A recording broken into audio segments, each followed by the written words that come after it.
Algebraic फॉर्मूलाए हमने study किए थे ए प्लस बी और ए माइनस बी का जो स्क्वायर था उससे रिलेटेड। फिर हमने बात की थी जी कि अगर हम इन दोनों फार्मूलाए को ऐड करें, यानी हमने एक नया फार्मूला ड्राइव किया था ए प्लस बी होल स्क्वायर किया जाए और इसमें ऐड कर दिया जाए ए माइनस बी होल स्क्वायर। ठीक है, तो हमारे पास ये सॉल्व करने पे क्या चीज़ आती थी, इसको देख लेते हैं। ब्रैकेट्स प्रॉपर यूज करते हैं जी। इनको सॉल्व करने पे हमारे पास क्या था, ए प्लस बी होल स्क्वायर आप जानते हैं किसके इक्वल है, ए स्क्वायर प्लस बी स्क्वायर और प्लस 2ab।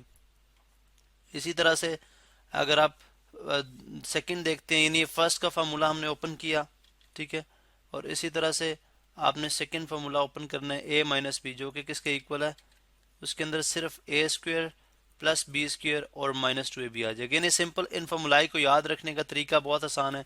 अगर यहाँ पे प्लस है तो यहाँ पे प्लस 2ab आ जाएगा, और अगर यहाँ पे माइनस है तो यहाँ पे माइनस 2ab आ जाएगा। ठीक है, अब अगर आप इनको सॉल्व करते तो हमें समझ आती है जी कि ए स्क्वायर और प्लस ए स्क्वायर बेसिस सेम हो, और जो पावर्स हमारे पास सेम है, लेकिन नंबर्स अगर हम ऐड कर रहे हैं आपस में कोफिशिएंट के साथ, अगर हम इनको ऐड कर रहे हैं, ठीक है, तो इनके कोफिशिएंट आपस में ऐड हो जाएंगे 2a स्क्वायर, यानी जिनको हम जनरली बोलते हैं जी लाइक टर्म्स आपस में ऐड हो जाती हैं। इसी तरह से B square plus B square हो जाएगा, ये 2b स्क्वायर हो जाएगा, और ये प्लस 2ab ये माइनस 2ab के साथ कैंसिल हो जाएगा। एक्चुअली ये सब आपने नेक्स्ट स्टेप में करना है, यहाँ पे मैं डायरेक्टली कर रहा हूँ। यहाँ पे अगर आप लिखें तो सब नेक्स्ट स्टेप होना चाहिए हमारे पास a square plus B square plus 2ab, यानी ब्रैकेट से हम इसको बाहर करेंगे और प्लस साइन, वैसे भी बाहर जो पॉजिटिव साइन है इसलिए ब्रैकेट ओपन करने पे भी इस पे कोई इफेक्ट नहीं पड़ेगा।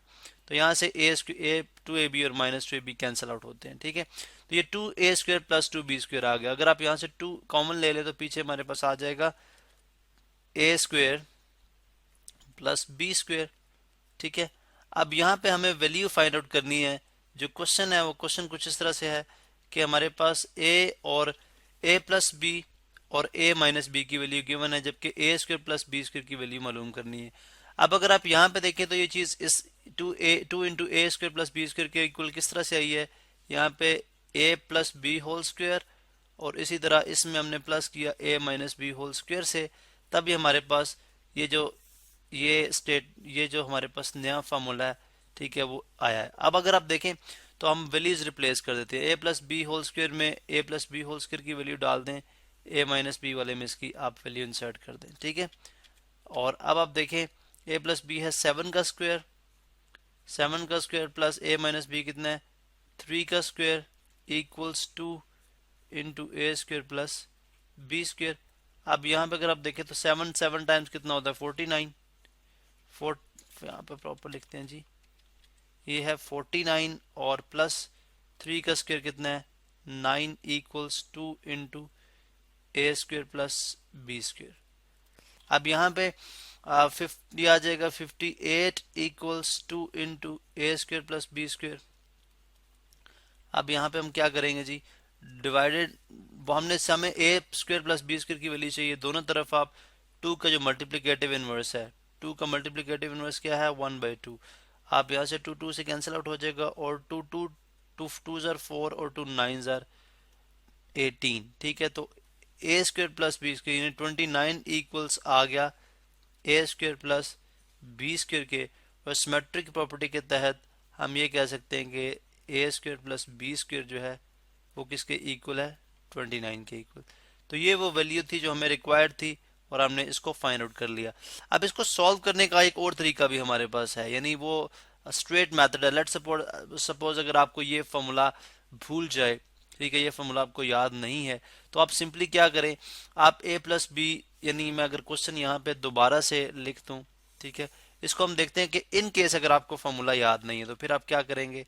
आप यहाँ पे देखें जी, इसको मैंने टाइप किया, एक्चुअली उस तरह का ही क्वेश्चन है, उस तरह का ही मेथड है, लेकिन स्लाइटली डिफरेंट कि आप सबसे पहले a plus b whole square मालूम कर लें। A plus b is equal to 7 है, आप स्क्वेयरिंग कर लें दोनों साइड पे, इस तरफ भी स्क्वेयरिंग और इस तरफ भी स्क्वेयरिंग। आप ये जानते हैं कि ए स्क्वायर प्लस बी स्क्वायर और प्लस 2ab के इक्वल है, और अगर आपको ये फार्मूला भी भूल जाए तो आप ए प्लस बी को 2 टाइम्स मल्टीप्लाई करा लें, यानी ए प्लस बी और ए प्लस बी मल्टीप्लाई करा लें, आपके पास ये फार्मूला आ जाएगा इज इक्वल टू 49। ठीक है, अब इसी तरह से जो सेकंड है ए माइनस बी, इसका भी अगर आप देखें तो a minus b is equal to 3 है, स्क्वेयरिंग बोथ साइड्स, इस तरफ भी आप स्क्वेयर कर लें, इस तरफ भी स्क्वेयर कर लें, ये आपके पास आ जाएगा A square plus B square और minus 2ab is equal to 9। इसको इक्वेशन नंबर 1 बोल दें और ये हमारे पास इक्वेशन नंबर क्या है 2 है। अब हम अगर आप देखें तो अगर हमें इक्वेशंस को हमें जो रिक्वायर्ड है वो मैं यहाँ पे लिखता हूँ। हमें रिक्वायर्ड है जी a square plus B square, हमें जो है हमें रिक्वायर्ड है, ये हमने मालूम करना है। अब अगर आप यहाँ पे देखें तो हमें समझ आती है अगर हम इन दोनों इक्वेशंस को ऐड कर दें, ठीक है, तो 2ab और माइनस 2ab का फैक्ट एलिमेंट जो है कैंसिल हो जाएगा, ठीक है, ये जो टर्म है कैंसिल हो जाएगी, ए स्क्वेयर में ऐड हो जाएगा 2a स्क्वेयर बन जाएगा, ठीक है। यानी हम सिंपली कह रहे हैं कि एडिंग 1 एंड 2, एडिंग 1 एंड 2, 1 और 2 को ऐड करने से ये आ जाएगा जी, जो लेफ्ट हैंड साइड है यानी जो बाईं तरफ है वो बाईं तरफ में ऐड होगी a square plus B square plus 2ab, और इसी तरह से इसमें ब्रैकेट चले हमें पॉजिटिव हैं तो पॉजिटिव ऐड करें तो इसलिए ब्रैकेट्स लगाने की ज़रूरत है भी नहीं। इस तरह आप इसकी लेफ्ट हैंड साइड भी लिख दें ए स्क्वेयर प्लस बी स्क्वेयर और माइनस 2ab, और इसी तरह से 49 प्लस 9 जो राइट हैंड साइड है वो राइट हैंड साइड में ऐड हो जाएगी, 2ab माइनस 2ab से कैंसिल आउट हो जाएगा, और आगे ये क्वेश्चन एज इट इज जैसे हमने पहले सॉल्व किया ये हमारे पास आ जाएगा जी a square plus a square 2a square plus 2b square is equal to, ये हमारे पास कितना आ गया 49 प्लस 9, अगर आप यहाँ पे देखें तो ये बनता है हमारे पास 58, ठीक है। अब यहाँ से अगेन 2 कॉमन लेने से मुराद ये है कि आप 2 से मल्टीप्लाई भी कर दें और डिवाइड भी कर दें, ठीक है। कॉमन से मुराद बेसिकली हमारी यहाँ पे इस तरह से होती है। अब जो नंबर मल्टीप्लाई हो रहा है वो तो यहाँ पे रहेगा, ठीक है, और जो डिवाइड हो रहा है वो दोनों टर्म्स के साथ अलग से डिवाइड होगा। डिस्ट्रीब्यूटिव लॉ आपने पढ़ा है, डिस्ट्रीब्यूटिव लॉ के तहत ये दोनों टर्म से अलग अलग डिवाइड हो जाएगा, यानी मल्टीप्लाई वाला ये इधर ही है और जो डिवाइड वाला है वो बिकॉज हमें पता है कि ये 2 से, अब क्वेश्चन ये है कि 2 से क्यों करें, बिकॉज हमें पता है दोनों टर्म्स के साथ 2 मौजूद है, 2 यहाँ से भी कैंसिल आउट हो जाएगा, 2 यहाँ से भी कैंसिल आउट हो जाएगा, इज इक्वल टू 58 आ गया, ठीक है। अब यहाँ पे अगर आप देखें तो हमारे पास 2 into A square plus B square is equal to 58 रह गया। अब आप क्या करें, दोनों साइड पे 2 डिवाइड कर दें, दोनों साइड पे वही जैसे हमने पहले किया था मल्टीप्लिकेटिव इनवर्स से कर दें आप, तो ये हमारे पास 2 से कैंसिल आउट हो जाएगा और a square plus B square is equal to आ जाएगा 29। तो आपने देखा इस मेथड से भी अगर आप करेंगे तो आपका जवाब जो है वो गलत नहीं होगा, लेकिन इस मेथड में अगर आपको ये मेथड आप तब अप्लाई करें अगर आपको फार्मूला भूल जाए, ठीक है, या जो बेसिक हमारे पास फार्मूला था वो यहाँ पे आपको भूल जाए तो आप जो है तब इस मेथड से इसको सॉल्व करेंगे, वरना this method is time saving. अगर आपको ये डायरेक्टली फार्मूला आता है डायरेक्टली फार्मूला लिख के और इसको आप सॉल्व कर दें।